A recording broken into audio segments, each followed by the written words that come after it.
Hello बच्चों, अगर आप भी 2025 के लिए नवोदय की तैयारी कर रहे हैं, ठीक है, तो जो मैथ का सेक्शन है उसके लिए मैं आपके लिए वीडियो दे रहा हूं। और संख्या पद्धति जो आपकी पहला चैप्टर है, अगर आप इस पूरे वीडियो को देख लेते हैं, ठीक है, तो संख्या पद्धति मैं इस वीडियो में इस तरह से कवर किया हुआ हूँ कि मार्केट में जितनी भी बुक हैं, आप किसी भी बुक को उठा लीजिए। इस वीडियो के बाद आप हर एक क्वेश्चन को किसी भी एनी वन बुक कोई भी हो, हर क्वेश्चन आप कर पाएंगे। ये मेरा वादा है और दावा भी है। अगर आप इस पूरे वीडियो को अच्छे तरीके से ध्यान से देख लेते हैं ना, तो आप किसी भी बुक को कॉन्सेप्ट सहित मैं समझाया हूँ, ठीक है, क्वेश्चन भी कराऊंगा, लेकिन आप कोई भी बुक कहीं से भी उठा लीजिएगा, आप क्वेश्चन पे फंसेंगे नहीं। आप एक बार इस पूरे वीडियो को देखिए और पूरा देखने के बाद आप किसी भी बुक को उठाइए, प्रैक्टिस सेट को उठाइए, आपकी संख्या पद्धति वाला जो चैप्टर है पूरा पूरा कंप्लीट होने वाला है। तो देखिए बच्चों, हम संख्या पद्धति को जो है टॉपिक वाइज यानी 4 भागों में, 4 टॉपिक में बांटे हैं। पहला है स्थानीय मान, दूसरा है रोमन अंक, और तीसरा है संख्याएं बनाना, और चौथा है संख्याओं का योग करना। ठीक है, तो हमें सबसे पहले स्थानीय मान को करना है। तो देखिए बच्चों, आप सब लोगों को पता है कि स्थानीय मान कैसे ज्ञात किया जाता है। जैसे मान लो 78,543 है, तो इसका स्थानीय मान ये इकाई पे रखा है। स्थानीय मान का मतलब ये होता है कि कोई अंक किस स्थान पे रखा है, इकाई पे रखा है, दहाई पे रखा है, या सैकड़े पर रखा है, या 1000 पे, या 10,000 या लाख पे रखा है। ठीक है, तो अब इसका स्थानीय मान जैसे ज्ञात करना है तो 3 गुणे 1 3 हुआ, इसका 4 गुणे 10 40 हुआ। ठीक है, इसी तरह से 5 का जैसे करना है तो इस सैकड़े पे रखा तो 5 गुणे 100 कर देंगे, तो यहाँ 500 हो जाएगा। ठीक है, यहाँ 8 गुणे 1000 कर देंगे तो 8000 हो जाएगा। ठीक है, और यहाँ 7 गुणे 10,000 कर देंगे। इसी तरह से करते चले जाते हैं। ठीक है, यही होता है स्थानीय मान। आपको समझ में आ रहा होगा और आप लोगों को पता भी होगा स्थानीय मान के बारे में। ठीक है, स्थानीय मान निकल आया। अब इसी का हम क्या करेंगे, विस्तारित रूप निकालेंगे। ठीक है, आपको थोड़ा विस्तारित रूप के बारे में बता दूं, तो जब भी विस्तारित रूप नॉर्मल निकाला जाता है तो ये क्या किया जाता है, सबसे लास्ट वाली संख्या जैसे 70,000 है, फिर प्लस 8,000 प्लस 500 प्लस 40 प्लस 3, ऐसे विस्तारित रूप निकाला जाता है। ठीक है, तो आपको आई होप सब कुछ समझ में आया होगा। और एक चीज देख लीजिए, जातीय मान या अंकित मान। ठीक है, जातीय मान या अंकित मान, तो जातीय मान या अंकित मान दोनों मतलब एक ही है। ठीक है, जातीय मान बोल दो या अंकित मान, नाम सेम ही है। ठीक है, अब जैसे मान लो इस पूरी संख्या पे अगर हम कहें कि 78,543 का स्थानीय मान तो 500 होगा, लेकिन जातीय मान या अंकित मान हमेशा वही संख्या होगी। ठीक है, जैसे 5 है तो वो कहीं भी रखा हो उससे हमसे मतलब नहीं, लेकिन जातीय मान इसका क्या होगा, 5 ही होगा। अंकित मान भी इसका 5 ही होगा, यानी अंकित मान जातीय मान तो एक ही है। ठीक है, तो स्थानीय मान जो है, स्थानीय मान जो होता है वो थोड़ा अलग होता है, क्योंकि स्थानीय मान निकालना पड़ता है, 500 होगा, लेकिन इसका जातीय मान जो होगा 5 होगा। समझ में आया? तो अब थोड़ा सा हम चलते हैं आगे अपने क्वेश्चनों की तरफ। स्थानीय मान आपको समझ में आया होगा। अब आगे क्वेश्चन देखते हैं। तो पहला क्वेश्चन जो है हमारा क्या है, 78,549 का स्थानीय मान ज्ञात करना है। तो सीधी सी बात है, अभी आपको मैं समझाया हूं, ये इकाई पे है तो 9 गुणे 1 यानी 9। ठीक है, और ये दहाई पे है तो 4 गुणे 10 यानी 40। ठीक है, और ये सैकड़े पे है तो 5 गुणे 100 तो 500। ठीक है, और 8 गुणे 1000, 1000 के स्थान पे है 1000, 1000 के स्थान पे है तो 8000 हो जाएगा यहाँ। ठीक है, और ये 7 गुणे 10,000 के स्थान पे है तो 10,000 का यहाँ गुणा हो जाएगा। और इस तरह से हम पूरी संख्याओं का स्थानीय मान निकाल लिए। ठीक है, अब हमारा जो अगला क्वेश्चन है वो क्या है, वो कह रहा है कि 85,369 में 5 का स्थानीय मान तथा जातीय मान का अंतर। ठीक है, तो अभी आपको मैंने बताया है कि स्थानीय मान और जातीय मान क्या होते हैं, तो हमें सिर्फ 5 का करना है, बाकी सबका नहीं करना है। ठीक है, तो ये ध्यान देना है, हर बार मतलब पूरा जरूरी नहीं है, जितना कहे उतना ही करना है। ठीक है, तो ये 5 का स्थानीय मान निकालना है, इसलिए 5 का स्थानीय मान ये कहाँ किस स्थान पे रखा है, इकाई, दहाई, सैकड़ा और हजार, यानी 5 गुणे 1000 का हमें यहाँ गुणा करना पड़ेगा। तो 5000 ये, यानी इसका स्थानीय मान जो हुआ वो तो 5000 हुआ। कितना हुआ? 5000। लेकिन जातीय मान कितना होगा?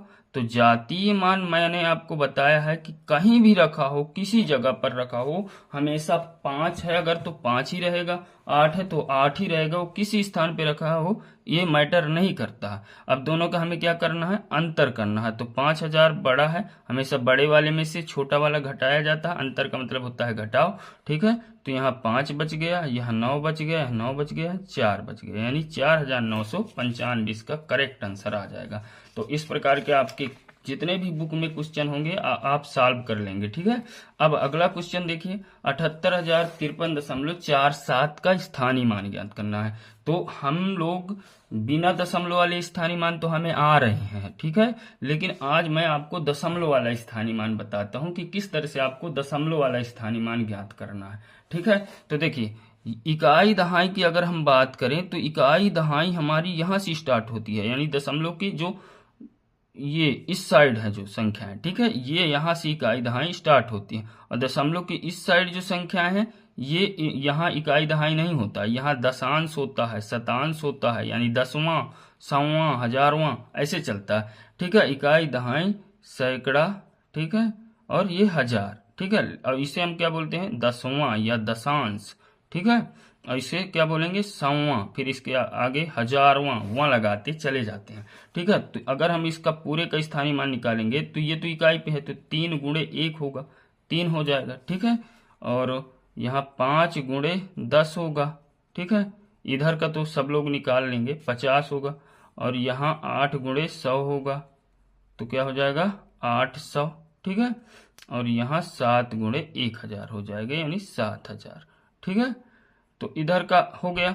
अब हम इस वाले ये जो दशमलव के जस्ट बाद है ये दशांश होता है, यानी 10 का बट्टा लगेगा। ठीक है, इसमें बट्टा लगेगा, गुणा नहीं होगा। 4/10 यानी 10वें स्थान पे है, तो नीचे कितने जीरो हैं? 1, तो हम 1 अंक के बाद दशमलव लगाएंगे, तो उसी तरह से 4 को उतार लो।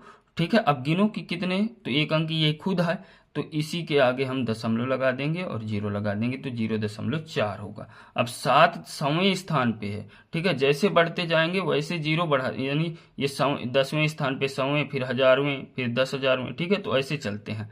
तो ये 7 हमारा जो है वो 100वें स्थान पे, इसलिए 7/100 होगा। अब 7/100 होगा तो 7 को उसी तरह रख लेंगे, 7 को उसी तरह रख लेंगे। नीचे देखेंगे कितने जीरो हैं? 2 जीरो हैं, तो इसका मतलब 2 अंक के बाद दशमलव लगेगा। तो 7 तो 1 अंक हो गया, 1 अंक और, यानी हम 0 बढ़ा सकते हैं, तो 2 अंक हो गए। अब फिर यहाँ दशमलव लगाना है, तो इसका मतलब 0.07, ये 7 का होगा स्थानीय मान, और 4 का हो जाएगा 0.4। ठीक है, तो इस तरह से हम दशमलव वाले स्थानीय मान ज्ञात करते हैं। ठीक है, तो आई होप आपको बिल्कुल सही समझ में आ रहा होगा। अब अगला क्वेश्चन देखते हैं, अगला क्वेश्चन हमारा क्या कह रहा है। तो क्वेश्चन नंबर 4 है, क्वेश्चन नंबर 4 क्या कह रहा है कि 8537.35 में 5 का स्थानीय मान का अंतर ज्ञात करना है। ठीक है, तो 5 के स्थानीय मान का अंतर ज्ञात करना, तो हमें पूरे सवाल पे, मतलब पूरा नहीं वो करना है, सिर्फ हमें 5 का स्थानीय मान का अंतर ज्ञात करना। तो देखिए, यहाँ 5 है एक, और ये यहाँ 5 है, तो इस वाला ये 5 कहाँ पर रखा है? तो ये 100वें स्थान पर रखा है, तो इसका मतलब हमें बटा 100 करना पड़ेगा, 100वें पर है। ठीक है, तो अभी अभी मैं आपको बताया हूँ कि कैसे इसको दशमलव में बदलना है। 5 उसी तरह रख लेना है, नीचे देखना है 2 जीरो है, तो 1 अंक तो ये हो गया, 2 अंक के बाद दशमलव लगेगा, 2 जीरो है। ठीक है, तो 5 1 अंक हो गया, 1 अंक 0 हम बढ़ा लिए, और फिर यहाँ दशमलव लगा दिए, तो इस तरह से 0.05 इसका स्थानीय मान हुआ। और ये जो है ये कहाँ पर रखा है? तो ये इकाई, दहाई, सैकड़े, यानी ये सैकड़े के स्थान पे रखा है। तो अब जब इसको गुणा करेंगे, ठीक है, तो 500 होगा 500। अब हमें अंतर करना है, तो ध्यान से देखिए दशमलव का घटाव कैसे करा जाता है। तो ये हमारा 500 है, इस पे तो दशमलव लगा नहीं है, इस पे दशमलव लगा है, तो ये देख लीजिए कि इसमें कितने अंक के बाद दशमलव लगा है। इसमें 2 अंक के बाद दशमलव लगा है, तो इसका मतलब हम यहाँ लगा सकते हैं। तो देखिए किसी भी पूर्णांक संख्या के पीछे ही दशमलव लगाया जाता है। अब इसमें 2 अंक के बाद लगा है, तो यहाँ 2 जीरो बढ़ा लो, ठीक है, दशमलव लगा के 2 जीरो बढ़ा लो। अब दशमलव के नीचे दशमलव लगाओ और इस वाली संख्या को उतारो 0.5, ठीक है।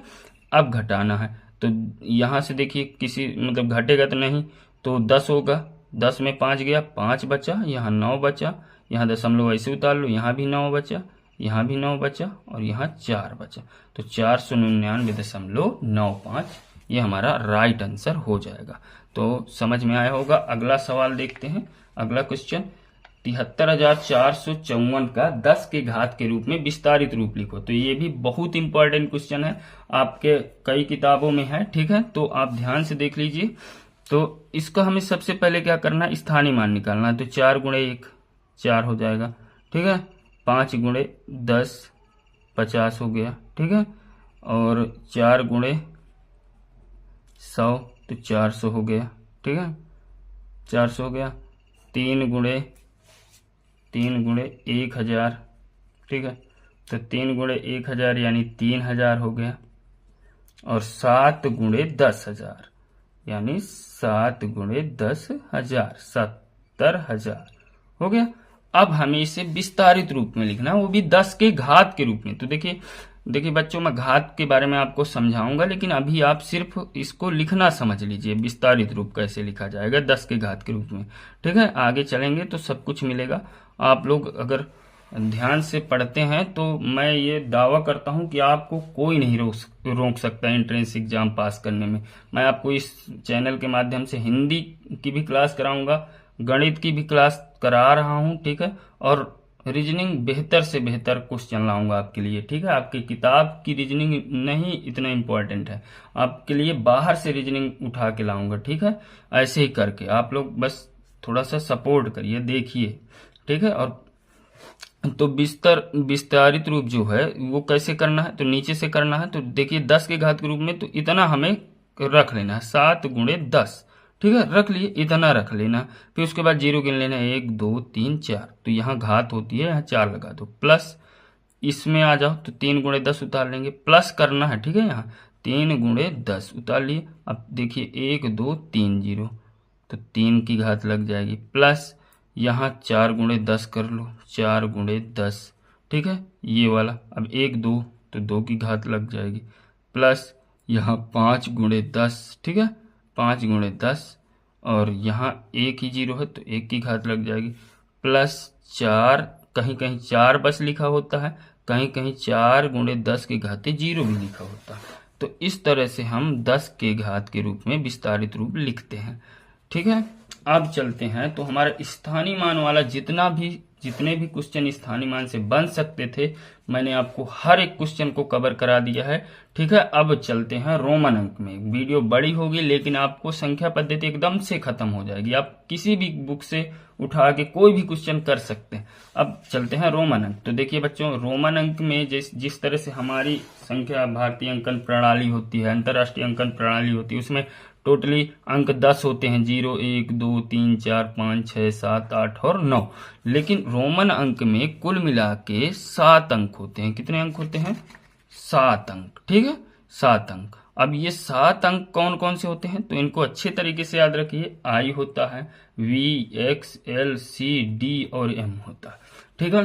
तो आई को हम, आई 1 होता है, आई का मतलब आई का मान होता है 1, और वी का मान 5 होता है, यक्स का मान 10 होता है, यल का मान 50, सी का मान 100 होता है, डी का 500 और यम का 1000। ये आप अच्छी तरीके से याद कर लीजिएगा या तो लिख लीजिए, ठीक है।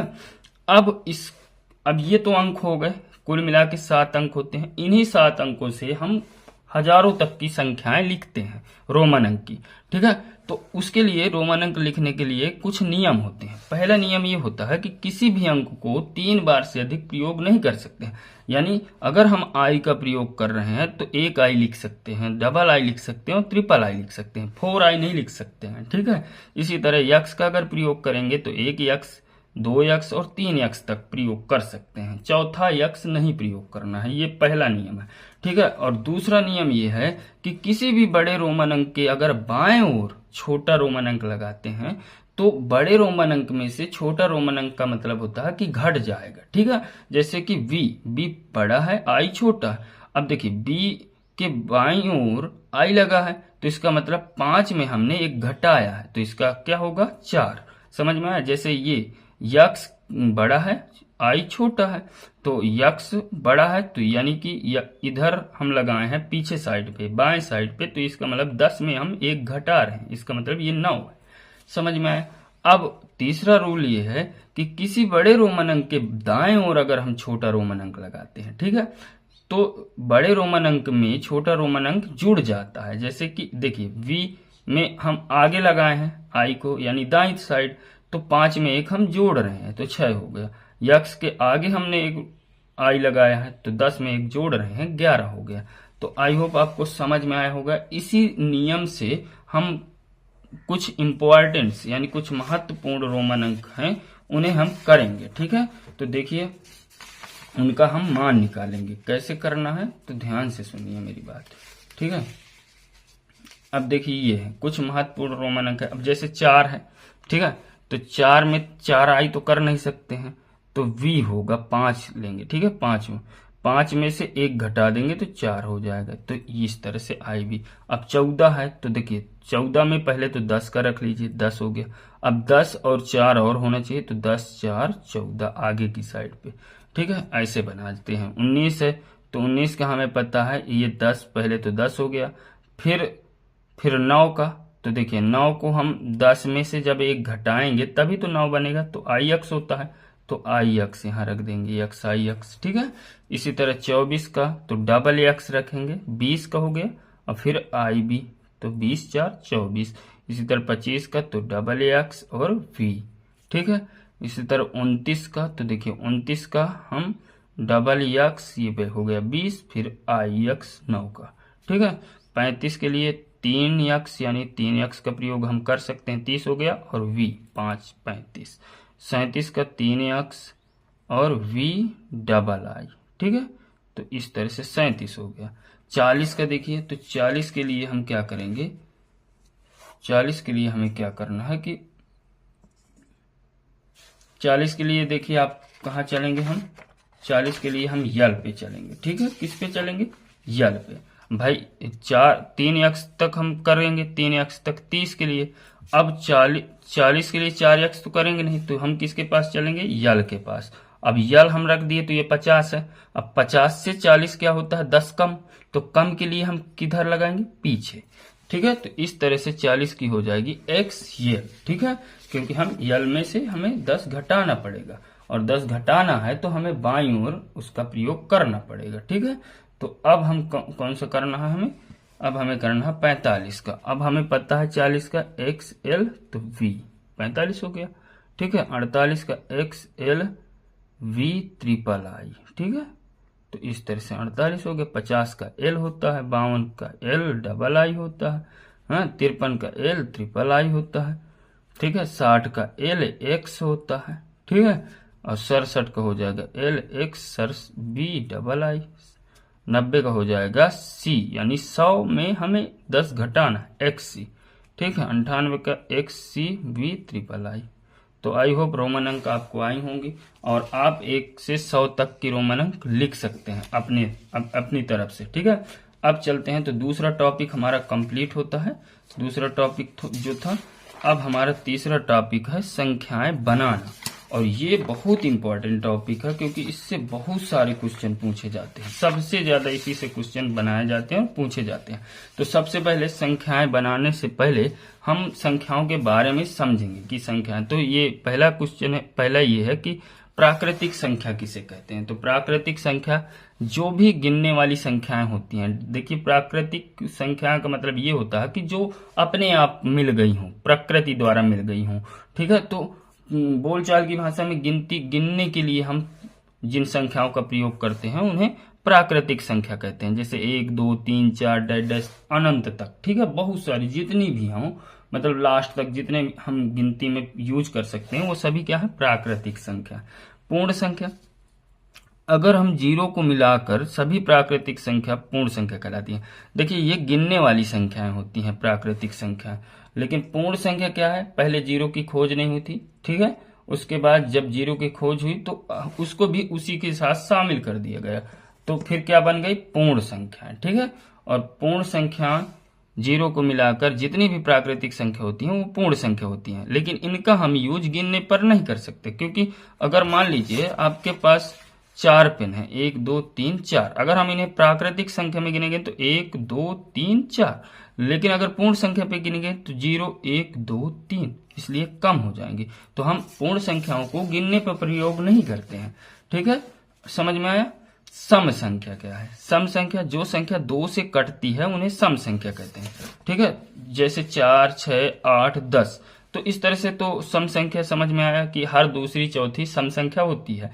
गिनती जो बनी है वो एक सम और एक विषम से बनी हुई है, ठीक है, पूरी जो संख्याएं बनी है वो एक सम और एक विषम से बनी है।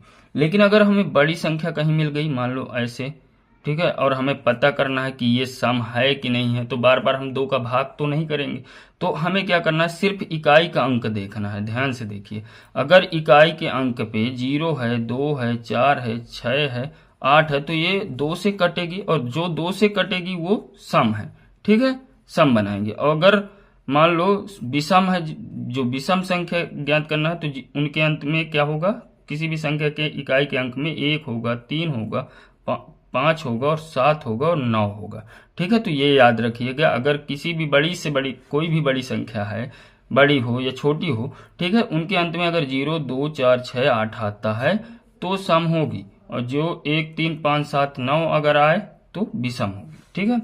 तो इस तरह से सम और विषम को हम देख लेते हैं। जो 2 से नहीं करती उसे विषम कहते हैं, ठीक है। अब भाज्य संख्या क्या है, तो देखिए भाज्य संख्या वो है जो एक तथा अपने आप के अलावा किसी भी दूसरी संख्या से कट जाए, ठीक है। मान लो जैसे कि कट जाए, मान लीजिए 9 है, तो 9 1 से भी कटता है, 9 से कटता है और 3 से कटता है, तो इसलिए ये भाज्य है, ठीक है। भाज्य का मतलब ये होता है कि किसी दूसरी संख्या से कटे। अभाज्य क्या है, तो अभाज्य जो संख्या एक तथा अपने आप के अलावा किसी दूसरी संख्या से न कटे, अभाज्य संख्या कहलाती है। अब बात यह है कि अभाज्य संख्याओं का हम विश्लेषण करते हैं, तो ध्यान से देखिए, कुल मिला के 1 से 100 तक में 1 से 100 तक में 1 से 100 तक में 100 तक में 25 अभाज्य संख्याएं हैं, 25 अभाज्य संख्या, ठीक है। अब देखिए इसमें से बहुत सारे क्वेश्चन बनते हैं। सबसे छोटी अभाज्य क्या है, सबसे छोटी अभाज्य, ठीक है, सबसे छोटी अभाज्य है, सबसे छोटी अभाज्य है 2, ठीक है, ध्यान दीजिएगा 2 है। अब इसी से एक क्वेश्चन ये भी बन सकता है कि ऐसी कौन सी अभाज्य संख्या जो सम है। देखिए कोई भी सम संख्या अभाज्य नहीं होती है, लेकिन 2 एक ऐसी सम संख्या है जो अभाज्य है, ठीक है। तो क्वेश्चन कहां से बन रहा है, किस तरह से पूछ रहा है, ये डिपेंड करता है, देखिए आपको समझना है, ठीक है। नवोदय का एग्जाम जो होता है वो कुल मिला के ये समझना चाहता है कि लड़के को बेसिक कितना आ रहा है, कितनी समझ है, ठीक है। आपको बड़े बड़े क्वेश्चनों पे नहीं जाना है, आपको छोटे छोटे क्वेश्चन देखना है, लेकिन छोड़ना नहीं है। तो सबसे छोटी अभाज्य संख्या 2 है और सम अभाज्य संख्या भी 2 है, ये याद रखना अच्छे से, ठीक है। फिर एक क्वेश्चन ये भी बन सकता है, ऐसी अभाज्य संख्या बताइए, ऐसी अभाज्य संख्या, ऐसी अभाज्य संख्या जो 5 से कटती हो, जो 5 से कटती हो, ठीक है। तो 5 से कटने वाली अभाज्य संख्या सिर्फ 5 ही होगी, ठीक है, याद रखना। अब देखिए ऐसा भी हो सकता है कि सबसे बड़ी अभाज्य संख्या क्या, मतलब 1 से 100 तक में 1 से 100 तक में 1 से 100 तक में सबसे बड़ी अभाज्य संख्या कौन सी होगी, सबसे बड़ी अभाज्य संख्या, ठीक है। तो सबसे बड़ी अभाज्य संख्या होती है 97। अब ये भी पूछ सकता है कि 1 से 100 तक में कितनी अभाज्य संख्या है, 1 से 100 मतलब 90 से 100 तक में कितनी अभाज्य संख्या है, कितनी अभाज्य संख्या है, तो 1 है 97, ठीक है। और देखिए यहाँ 1 से 100 तक में कितनी अभाज्य संख्या 25 है। ये सब क्वेश्चन बन रहे हैं, ठीक है। और एक चीज और कि अगर जोड़ा में दे कि 10 से 20, 20 से 30, ठीक है, 30 से 40 और 90 से 100, इनमें से ऑप्शन मान लो दे दिया 1 2 3 और क्वेश्चन बना दिया कि इनमें से किस जोड़े के अंदर सिर्फ एक अभाज्य संख्या आती है, तो 90 से 100 के बीच। ठीक है, इस तरह से बहुत सारे क्वेश्चन बनते हैं अभाज्य संख्या को लेकर। अब हम चलते हैं, आपको अभाज्य संख्या के बारे में कुछ समझ में आया होगा, अब चलते हैं क्वेश्चन की ओर। ठीक है, तो संख्याएं बनाना है। ठीक है, तो पहला कह रहा है 5 अंकों की बड़ी से बड़ी तथा छोटी से छोटी संख्या का अंतर। तो देखिए इतने अंक है हमारे पास, कुल अंक कितने होते हैं, कुल अंक होते हैं 10। ठीक है, ये है अंक। ठीक है, अब इन्हीं अंकों का प्रयोग करके बड़ी से बड़ी तथा छोटी से छोटी संख्या 5 अंकों की बनाना। अब देखो बड़ी बनाना है तो हम क्या करेंगे, बड़ा अंक का प्रयोग करेंगे। बड़ी संख्या बनाना है अगर तो बड़े अंक का, तो बड़ा अंक यहाँ सबसे बड़ा 9 है। अब 9 है तो इसमें कोई बंदिश नहीं है कि विभिन्न अंक, यानी 5 अंकों की बड़ी से बड़ी बनाना है, तो टोटल सभी 9 का प्रयोग कर लेंगे, 3, 4 और 5। अब छोटी बनाना है तो छोटे के लिए देखो 0 सबसे छोटा है, लेकिन 0 को आगे रख देंगे तो कुछ नहीं होगा, मतलब वो संख्या ही नहीं मानी जाएगी, वो मतलब 0 4 अंक की रहेगी। ठीक है, तो सबसे पहले क्या रखेंगे, 1 रखेंगे, फिर 0 बढ़ा सकते हैं, 4 0 बढ़ा लिए। ठीक है, तो इस तरह से बड़ी से बड़ी अगर संख्या बनानी है तो 9 का प्रयोग किया जाता है, वो चाहे 5 अंकों की हो, 4 अंकों की है, 6 अंकों की है। ठीक है, तो 9 का ही प्रयोग करके किया जाता है। छोटी से छोटी संख्या बनाना है तो 1 और फिर 0 बढ़ा लिए जाते हैं। ठीक है, अब अंतर करना है तो घटा लिया जाएगा, 9 9 9 9 और 8। तो इस तरह से ये क्वेश्चन हमारा सॉल्व हो गया। ठीक है, अगला देखिए, 4 विभिन्न अंकों की बड़ी से बड़ी तथा 4 विभिन्न अंकों की छोटी से छोटी, विभिन्न की बात हो रही है। ठीक है, यानी अलग अलग अंक होना चाहिए, तो बड़ी बनाना है और 4 अंकों की, विभिन्न अंकों की। ठीक है, तो 9 रख लिए हम, बड़ी बनाना है। ठीक है, क्योंकि बड़ा अंक बड़ी के लिए प्रयोग करते हैं। अब 9 एक बार रख लिए, दोबारा इसलिए नहीं रखेंगे क्योंकि विभिन्न है, तो हम 9 के बाद जो मतलब कौन सा बड़ा होता है, 9 के बाद 8, फिर 7, फिर 6। इसी तरह अगर छोटी बनाना है तो छोटी के लिए हम 1 से यूज करेंगे, 1 के बाद 0 रख लिए। अब 1 0 नहीं आना चाहिए तो 2 रखेंगे, फिर 3 रखेंगे। अब क्या करा, योग का मतलब होता है जोड़, तो 6 3 9 7 2 9 8 9 1 10। तो इस तरह से ये भी क्वेश्चन हमारा हल हो गया। अब देखते हैं क्वेश्चन नंबर 3 पे, तो ध्यान से देखिए, 0 9 7 3 2 से बनने वाली 5 अंकों की बड़ी से बड़ी और छोटी से छोटी। अब हमारे पास अंक, एक पर्टिकुलर अंक दिए गए हैं, उन्हीं से हमें संख्या बनाना है। बस ये ध्यान देना है कि एक अंक का प्रयोग दोबारा ना किया जाए। तो बड़ी बनाना है तो सबसे बड़ा अंक क्या है, 9, फिर 7 है, फिर 3 है, फिर 2 है, 0। इस तरह से हम बड़ी बना लिए। अब छोटी बनाना है तो छोटी अगर हमें बनाना है तो सबसे पहले हम रखेंगे 2, फिर रखेंगे 0, फिर 3 रखेंगे, फिर 7 रखेंगे, फिर 9 रखेंगे। अब हमें क्या करना है, इसका अंतर, तो 10 में 9 गया 1, 11 में 7 गया 4, यहाँ 12 में 3 गया 9, यहाँ 6, यहाँ 7। ठीक है, तो इस तरह से 76,941 इस वाले क्वेश्चन का आंसर हो जाएगा। ठीक है, 5 विभिन्न अंकों की बड़ी से बड़ी सम तथा 4 विभिन्न अंकों की छोटी से छोटी विषम संख्या का अंतर। अब देखिए सम बनाना है तो हमें लास्ट में चाहिए, अब बड़ी से बड़ी सम विभिन्न भी रहना चाहिए, 5 अंकों की विभिन्न, ठीक है, विभिन्न अंकों की सम, तो 9 फिर 8, क्योंकि विभिन्न रहना, फिर 7, फिर 6।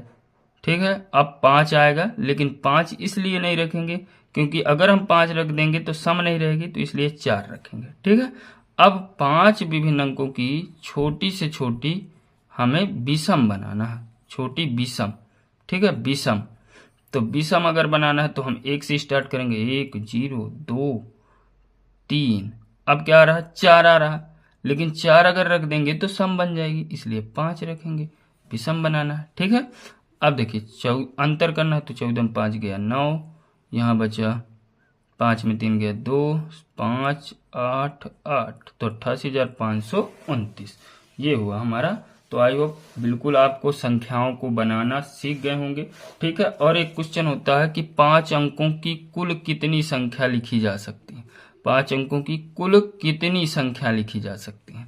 तो देखिए कुल कितनी संख्या लिखी जा सकती है, तो जब भी ऐसा सवाल आए 4 अंकों की कुल कितनी संख्या लिखी जा सकती है, 5 अंकों की कुल कितनी संख्या लिखी जा सकती है, 6 अंकों की कुल कितनी संख्या लिखी जा सकती है, ऐसा अगर सवाल आए तो हमें क्या करें, 5 अंकों की बड़ी से बड़ी संख्या लेना है, 99,999 में से 4 अंकों की बड़ी से बड़ी संख्या को घटा देना है। ठीक है। अगर 5 अंकों की पूछ रहा है तो 5 अंकों की बड़ी से बड़ी में 4 अंकों की बड़ी से बड़ी घटा देना है, तो 90,000 बचेगा। ठीक है। और अगर 4 अंकों की पूछता तो 4 अंकों की बड़ी से बड़ी में 3 अंकों की बड़ी से बड़ी घटा देते तो 9,000 बचते। यही होते हैं, यानी 5 अंकों की कुल कितनी संख्या होंगी 90,000, 4 अंकों की कुल कितनी संख्या होंगी 9,000। इस तरह से ये सवाल भी हल हो गया। ठीक है। अब हमें संख्याओं का योग, लास्ट जो टॉपिक हमारा है वो है संख्याओं का योग ज्ञात करना। तो देखिए सूत्र जरूरी है। पहला सूत्र क्या है कि 1 से n तक की प्राकृतिक संख्याओं का योग क्या होता है n कोष्टक n+1/2। ठीक है।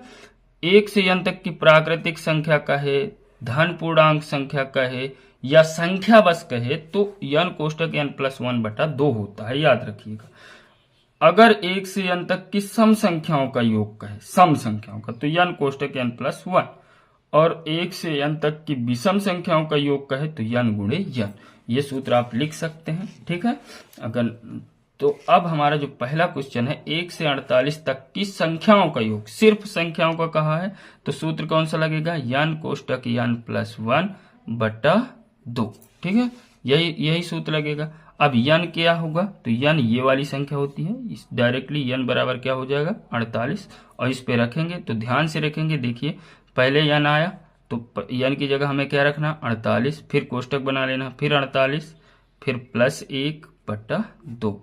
अब देखो सबसे पहले हम कोष्टक को तोड़ेंगे तो 48, अब यहाँ पर कोई चिन्ह नहीं है, जहाँ कोई चिन्ह नहीं होता वहां क्या होता है गुणा होता है। 48 में 1 जोड़ा 49/2। अब हम इसको काट देंगे तो 48 कटेगा 24 से। अब 24 का 49 पे गुणा करेंगे। ठीक है। तो 24 का 49 पे गुणा करेंगे तो 4 न्याय 36 के 6 और 9 दूनी 18, 3 21 हासिल आ गया। ठीक है। ठीक है। अब 24 4 को 96 होता है, 96 21 जोड़ेंगे तो 97 और 9 2 11 117, तो 1176 आंसर हो जाएगा। ठीक है। इस तरह से हम ये वाला सवाल हल कर लिए। ठीक है। आपको समझ में आ रहा होगा। अब हमारा जो है अगला क्वेश्चन देखते हैं। ये है अगला क्वेश्चन। ठीक है। Question number 2। क्वेश्चन नंबर 2 है 41 से 90 तक की संख्याओं का योग। 41 से 90, अभी तक 1 से 90 तक कहा था। तो देखिए इसके लिए हम दो चीजें कर लेंगे। हम क्या करेंगे, पहले 1 से 41 तक की संख्या 1 से 40 तक की निकालेंगे, 1 से 40 तक की, एक कम करके। ठीक है। 1 से 40 तक की निकालेंगे तो यहाँ n बराबर हमारा क्या हो जाएगा 40। सूत्र क्या लगना है n कोष्टक n+1/2। ठीक है। अब 40 गुणे ये हो गया 40 1 41/2। तो जब यहां से काटे तो देखिए 2 का गुणा करो तो 2 1 का 2, 2 4 को 8 और ये वाला 0 बढ़ा लो तो 820। ठीक है। अब 1 से 40 तक की हमने निकाल लिया। अब हमें क्या करना है 1 से 90 तक की निकालना है। क्या निकालना है 1 से 90 तक की। तो 1 से 90 तक में n बराबर क्या हो जाएगा 90, और सूत्र वही लगेगा यानी कोष्टक n+1/2, यानी 90 गुणे 91/2। तो यहाँ हो गया 45। अब 45 का इस पे जब गुणा करोगे तो 5 1 का 5। ठीक है। 5 1 का 5, अब 4 1 का 4, तो यहाँ 4 हासिल आ गया। अपना 45 के 5 और 9 4 को 36, 36 4 40 और 4 और हासिल, तो 40 409, तो यहाँ 409 रख दिए तो 4095। अब ध्यान से सुनना मेरी बात। 41 से 90 तक कहा है तो हमने क्या किया 1 से 40 तक निकाला और 1 से 90 तक निकाला। ठीक है। अब देखिए 1 से 90 तक में 1 से 90 तक में 1 से 40 तक शामिल है कि नहीं है, लेकिन हमें 41 से लेना है। तो हम क्या करेंगे 1 से 90 तक वाले में 1 से 40 तक की संख्याओं को घटा देंगे। अगर घटा दिए तो समझ लो 41 से 90 तक निकल आई। ठीक है। तो हमें क्या करना है 4095 में 820 घटा देना, क्योंकि हमें 1 से 40 तक नहीं लेना है ना। 1 से 90 तक में से 1 से 40 तक वाली निकाल दो तो 41 से 90 तक बचेंगी। ठीक है। तो 5 बचा, 7 बचा, 8 बचा और 4 बचा, यानी नहीं यहाँ गलत हो गया, 5 हो गया, 9 में 2 गया 7, 10 में 8 गया 2, 10 में 8 गया 2 और यहाँ 3 बचा, तो 3275 ये हो जाएगा हमारा करेक्ट आंसर। ठीक है, तो आई होप समझ में आया होगा। अब देखिए क्वेश्चन नंबर 3, 1 से 80 तक की सम संख्याओं का योग। 1 से 80 तक की सम संख्याओं का योग, ठीक है, 1 से 80 तक की सम संख्याओं का योग। तो सम के लिए हमें सूत्र मैं बताया हूं कि n कोष्टक n प्लस 1 होता है, लेकिन यहाँ दो क्वेश्चन बनते हैं। एक बनता है 1 से 80 तक की सम संख्या, 1 से लगा के बनता है 1 से 90 तक की विषम संख्या, ठीक है, या तो ऐसे बनता है प्रथम या लगातार 45 सम संख्याओं का। तो दो क्वेश्चन बनते हैं सम से, 1 से 80 तक, जैसे 1 से कभी लगा होता है, कभी प्रथम या लगातार लगा होता है। तो अगर 1 से 80 1 से लगा है, तब हमें क्या करना है, n बराबर 80/2 करना है, ठीक है। इसी तरह विषम में भी यही चीज करना है, लेकिन संख्याओं पे नहीं करना, सम विषम में आधा कर लेना है, ठीक है। क्योंकि बात यह है कि 1 से 80 तक की गिनती में कितनी सम संख्या है, तो 40 ही तो होंगी, 40 सम होंगी, 40 भी सम होंगी, ठीक है। तो अब हम इस वाले सूत्र पे रख देंगे, ठीक है, 40 गुणे 40 प्लस 1, तो 40 गुणे 41, ठीक है। लेकिन हमें क्या करना है, 1 से जब भी लगा हो तो आधी कर लेना, अगर सम विषम की बात आए तो 41 चौको 4 1 का 4, 4 चौको 16, यानी 1640, ठीक है। अब यहां पर देखिए प्रथम या लगातार 45 सम संख्या, तो यहां आधी नहीं करना, क्योंकि ये कह रहा है कि भाई 1 से नहीं करना, गिनती में मत करो, ये कह रहा है कि प्योर 45 सम संख्याएं हैं, उन्हीं का योग करना है। लेकिन 1 से 80 तक में कह रहा था कि 1 से 80 तक की गिनती में सम संख्या निकालो, तो इसमें तो 40 थी, लेकिन यहाँ प्योर 45 सम ही है, ठीक है, सम ही संख्या है। वो ऐसा नहीं कि उसमें विषम भी शामिल हो, उसमें विषम शामिल थी, इसमें सम ही सम है। तो n बराबर यहाँ 45 ही हो जाएगा, और सूत्र होता है सम के लिए n कोष्टक n प्लस 1, ठीक है। तो 45 गुणे सीधे 46, अब 45 56, देखिए मेरा गुणा करने का क्या तरीका है, 6 का कर लीजिए, 5 6 का 30, 0 रख लीजिए, हासिल 3 आया, 6 चौको 24, 3 27 हासिल आया, इसको रख लीजिए। अब 4 का गुणा करिए, 4 5 20, 4 चौक 16, 2 18, और 27 यहाँ जोड़ दीजिए, तो 7 8 2 10 और 2 207 आया, तो यहाँ 207 पूरा रख लीजिए, तो 20 70 होगा, समझ रहे हैं। तो ऐसे गुणा किया जाता है, ठीक है, गलत तो नहीं है, 45, हाँ 20 70 होगा, ठीक है।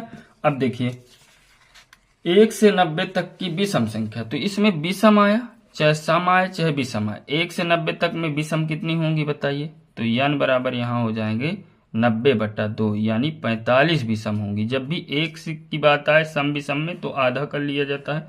अब विषम संख्याओं का योग है, तो n गुणे n होता है सूत्र, ठीक है, क्या होता है, n गुणे n होता है। अब 45 का 45 पे गुणा, ठीक है, तो 45 का 45 पे गुणा करना है।